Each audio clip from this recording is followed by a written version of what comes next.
गरीबी, बेरोजगारी, अशिक्षा और भूखमरी, जब भी इन समस्याओं की बात आती है तो हमारा ध्यान दुनिया की बढ़ती हुई आबादी की तरफ चला जाता है, जो अभी 7.8 अरब के आसपास है।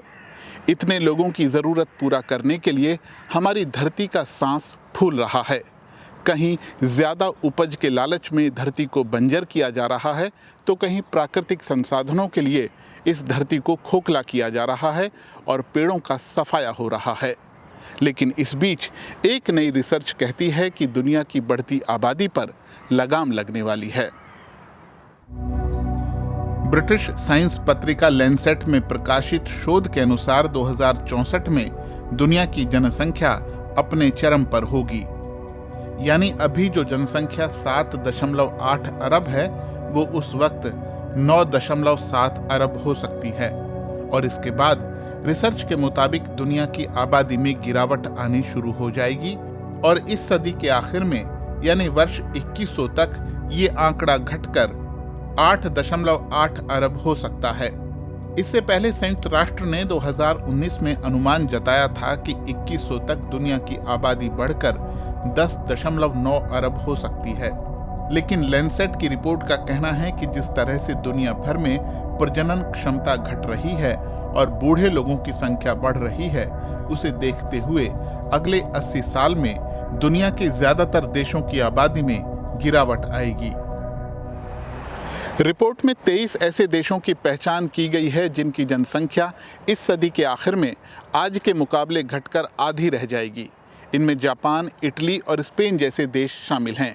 चीन, जो अभी दुनिया का सबसे ज़्यादा आबादी वाला देश है, उसकी जनसंख्या घटकर 73 करोड़ रह सकती है, जो अभी 140 करोड़ के आसपास है।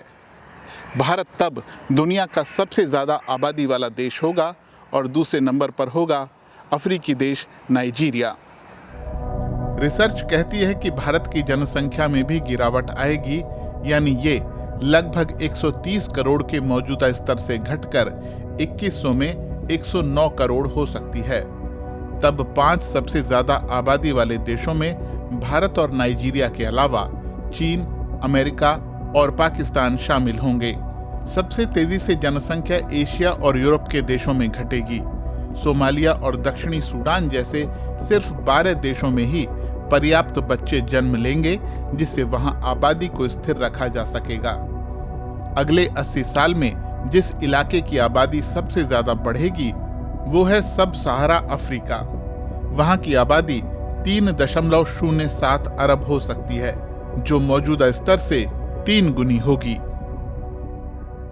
सब सहारा अफ्रीका अभी दुनिया के सबसे पिछड़े इलाकों में शामिल है, लेकिन लैंसेट की रिपोर्ट कहती है कि इस इलाके में आबादी बढ़ने से उसकी अहमियत बढ़ेगी और वहां अर्थव्यवस्था भी मजबूत होगी। वहीं दूसरी तरफ दुनिया का एक बड़ा हिस्सा घटती आबादी के कारण अपने समाज और अर्थव्यवस्था के ढांचे को बनाए रखने के लिए जूझ रहा होगा। आबादी घटने से जहां कामगारों की कमी होगी, वहीं बूढ़ी जनसंख्या की देखभाल और अन्य खर्चों पर भी पैसा खर्च करना होगा। प्रजनन क्षमता दुनिया भर में घट रही है और लोगों की औसत उम्र बढ़ती जा रही है। इसीलिए लैंसेट के शोध के मुताबिक 5 साल से कम उम्र के बच्चों की जो संख्या 2017 में 68.1 करोड़ थी, वो 2100 में घटकर 40.1 करोड़ हो सकती है। वहीं 80 साल से ज्यादा उम्र के लोगों की संख्या में 6 गुनी वृद्धि हो सकती है। इसका मतलब है कि 2017 में 80 साल से ज्यादा उम्र के लोग 14.1 करोड़ थे और अगले 80 साल में ये आंकड़ा बढ़कर 86 करोड़ तक पहुंच सकता है। रिसर्च का अनुमान है कि 2100 में 65 साल से ज्यादा उम्र के लोगों की संख्या 2.37 अरब हो सकती है। एक्सपर्ट कहते हैं कि हमारी धरती आज जिन समस्याओं का सामना कर रही है, उनकी अकेली वजह सिर्फ बढ़ती हुई जनसंख्या नहीं है, बल्कि हम पृथ्वी के संसाधनों का ज़रूरत से ज़्यादा इस्तेमाल कर रहे हैं। इस पृथ्वी पर करोड़ों साल से जीवन पनप रहा है और आगे भी पनपता रहेगा। जैसे ये पृथ्वी अब तक सबका पेट भरती आई है, आगे भी भर सकती है। बस हमें भी इसका ख्याल रखना होगा।